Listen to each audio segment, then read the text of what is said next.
Namaskar, welcome to Kalam IAS. This is Vasudev Singh Bhati.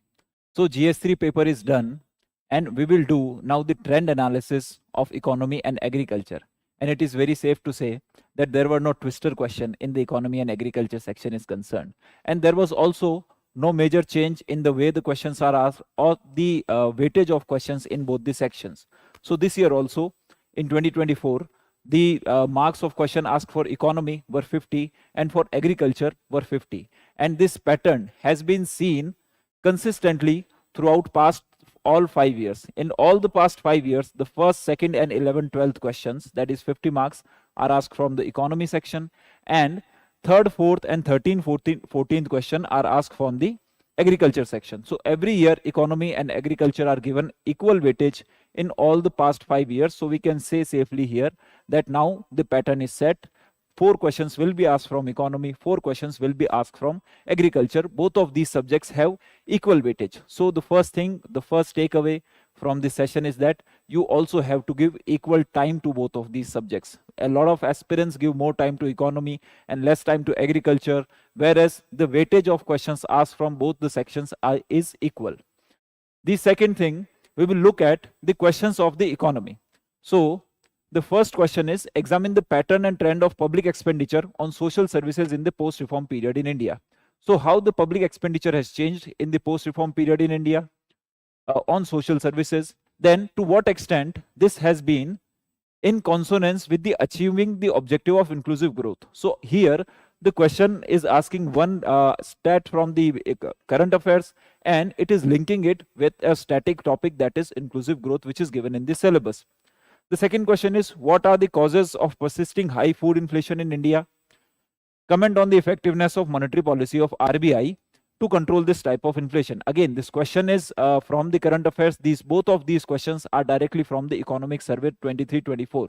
So this year's economic survey has one chapter dedicated to the public expenditure on the social services, and in inflation chapter there is a separate topic about why food inflation is very high even when the core inflation is going down. So both of these questions are directly from the economic survey.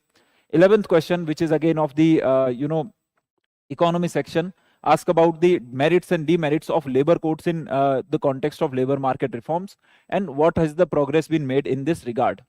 And the last question of economy is regarding the UDAN scheme, that discuss the government's UDAN scheme in its achievement regarding the regional connectivity in India.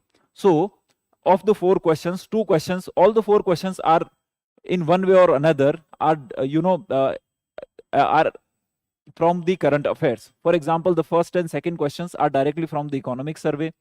The 11th and 12th question are from the important schemes that have been in the news in past 2 or 3 years. And when we look at the agriculture section, the third question was, what were the factors responsible for successful implementation of land reforms in some parts of the country? Elaborate. Fourth question is the millets, their benefit in health and nutritional security in India. 13th question was regarding the irrigation system. What are the challenges that the irrigation system is facing, and what are the government steps taken in this regard? 14th question is, illustrate the importance of buffer stock for stabilizing agriculture prices in India and challenges associated with it. All the 4 questions are directly from the syllabus. All the 4 questions are directly from the syllabus or the PYQs. So in economy section, the important part is current affairs, that you look at the current affairs and you link it with the static part. And in the agriculture section, the questions are, all the 4 questions are static in nature, and all the 4 questions are directly from the syllabus. Now we will look at the breakdown of sources of the 8 questions which are from the economy and agriculture section. From economic survey, there were 2 questions, 10 marks each. That is 20 marks were asked from the economic survey. That is first and second question were directly from the economic survey of this year only. From syllabus, directly 3 questions were asked. The questions were picked up verbatim from the syllabus. For example, the irrigation question was directly from the syllabus. The buffer stock question was directly from the syllabus. So there were 3 questions directly from the syllabus. From PYQ based themes, 1 question was asked, which is repeated this year. For example, the question on millet. The question on millet was also asked previously in the year 2018. Again in 2024, we see a question on millet. And scheme based questions were 2 questions. So we know now that when we need to prepare for GS3, that is for economy and agriculture section of the GS3, these are the 4 things that we need to be wary about. We need to have notes prepared on the syllabus. We need to have notes prepared on the themes which are repeated in the PYQs. We need to have, hold over the budget and the economic survey, and also the important schemes which are there in the news. The UPSC has asked, earlier also UPSC has asked important schemes which were in news. For example, Gati Shakti UPSC has asked earlier in the previous attempts, and this year they asked about the Udan scheme and another scheme. That are 2 schemes are asked in this year's mains paper. Now we will look at whether all these questions were solvable using the sources that is the PYQs and the syllabus and the current affairs that we discuss in our classes and we discuss with our main students. So the first question is, examine the pattern and trends of public expenditure on social services in the post-reforms period in India, and to what extent this has been in consonance with achieving the objectives of inclusive growth. So this question was asked because in this year's economic survey, there is a separate chart given, there is a separate chapter upon the trends in social services expenditure by the government.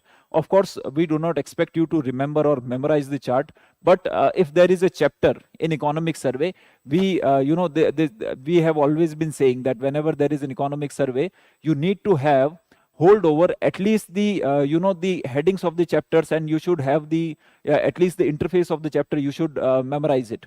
So here the chapter was, there was a complete chapter, chapter number 7, complete chapter dedicated to the public expenditure on social services. So we should know, we should expect a question upon that, and UPSC asked it. We also discussed this chapter 7 in detail in our classes on the economic survey, which we did with our main students. Now inclusive growth, what they did is they linked this question with the inclusive growth, which is a static part. Inclusive growth is given directly in the syllabus, inclusive growth and issues arising from it. So we need to have notes prepared on the inclusive growth. We need to cover economic survey, and if we did both of these things, this question was actually solvable.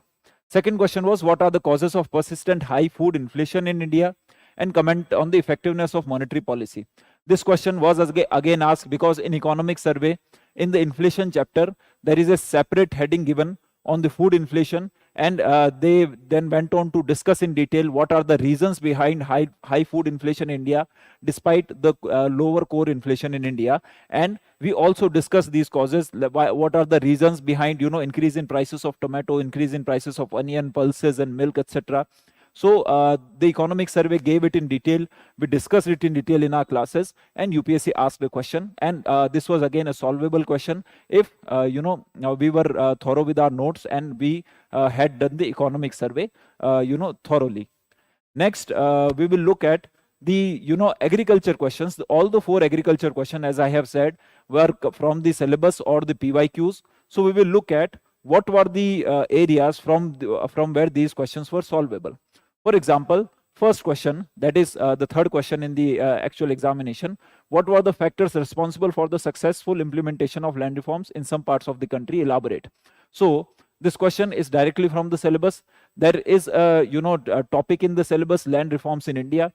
So this question was expected. Apart from that, this question, the question on land reforms has been asked by UPSC several times in past 10 years. For example, objectives and measures of land reforms in 2023. They asked about the benefits of land reforms 3 times in past 10 years. That is 2021, 2016 and 2013. So in past 10 years, 4 times UPSC has asked question on land reforms. Even in last year also UPSC asked question on the land reforms.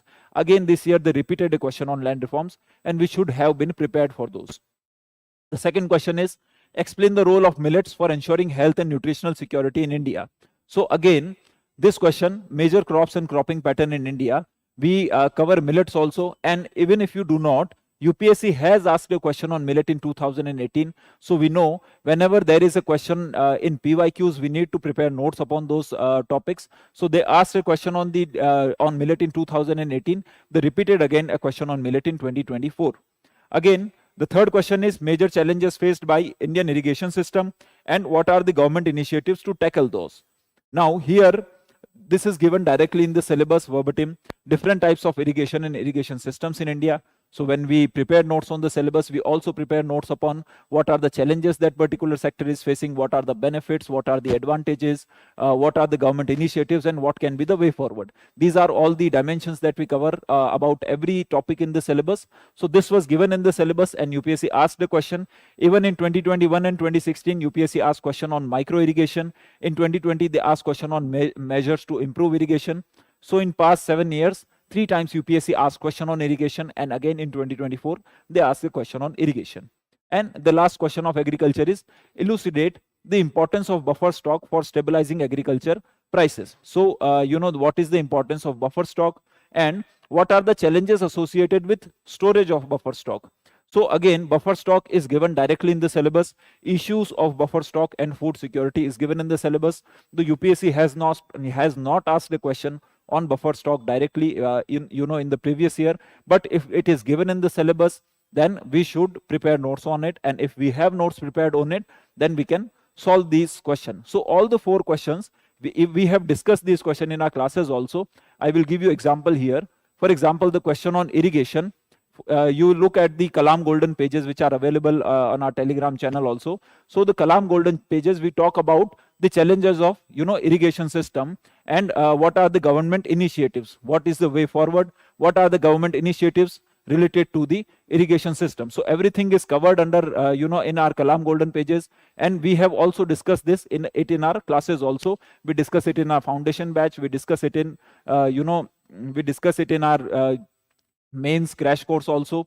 So we discuss these things because we know these are important, and we discuss the complete agriculture syllabus because we know in agriculture every year all the 4 questions are asked directly either from the syllabus or from the PYQs.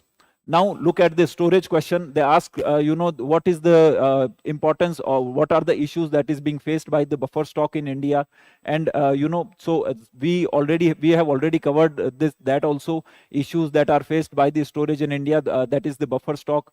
Then the question on millet, they ask what are the benefits of nutrition and health benefits of buffer stock. That also we have covered. Gluten-free, low absorption of fats. These are nutri cereals, high in vitamins, etc. Everything is covered in our Kalam Golden pages, and we also discuss these in our classes, that what are the benefits of millets for the consumers, for the environments, for the farmers, what are the environmental benefits of millets, what are the health benefits of millets, what are the economic benefits of millets. All these things we have discussed it in detail in our classes, and UPSC asks on one of these dimensions, that is health benefits of, or nutrition and health benefit of millet. So all the questions here were on the expected lines. We would not say that the UPSC gave any bouncer in economy or agriculture section. If you have not done economic survey, then you might find the first question or the second question difficult to deal with. If you are not thorough with the important schemes which are in news, then you might find handling question number 11 and 12, you might find it handling difficult. If you do not have notes prepared on the syllabus, then you might find difficult handling the question, for example the buffer stock question. If you do not have notes prepared on the themes repeated in the PYQs, then you might find it difficult to handle the question which is the millet based question. So again, to reiterate, there are only 3-4 foundational things that we need to do, and which is enough to secure good marks, at least as far as economy and agriculture is concerned in UPSC mains. The first is to have notes prepared on syllabus. As we have seen, out of 8 questions, 5 were linked directly from the syllabus. Keywords were taken directly from the syllabus. The question on buffer stock, the question on irrigation, the question on inclusive growth, all of them were keywords were taken directly from the syllabus. So we need to have notes prepared directly from the syllabus. Second, we need to have notes prepared on the themes repeated in the PYQs. For example, the question on millet was repeated from the themes repeated in the PYQs. Third, we need to be thorough with economic survey and the budget. In 2021, UPSC asked question on the V-shape recovery. So that year there were three questions directly from the economic survey. In 2024, again, there are 2 questions directly from the economic survey. So economic survey will always remain of important, for the UPSC preparation as far as economy and agriculture is concerned. Fourth is prepare notes on important schemes. For example, Gati Shakti, Udan scheme, Pradhan Mantri the Bharatmala Yojana, etc. So all these schemes are very important, and we need to have notes prepared on these things. And we can expect good marks in UPSC mains as far as economy and agriculture is concerned. Thank you very much. See you again.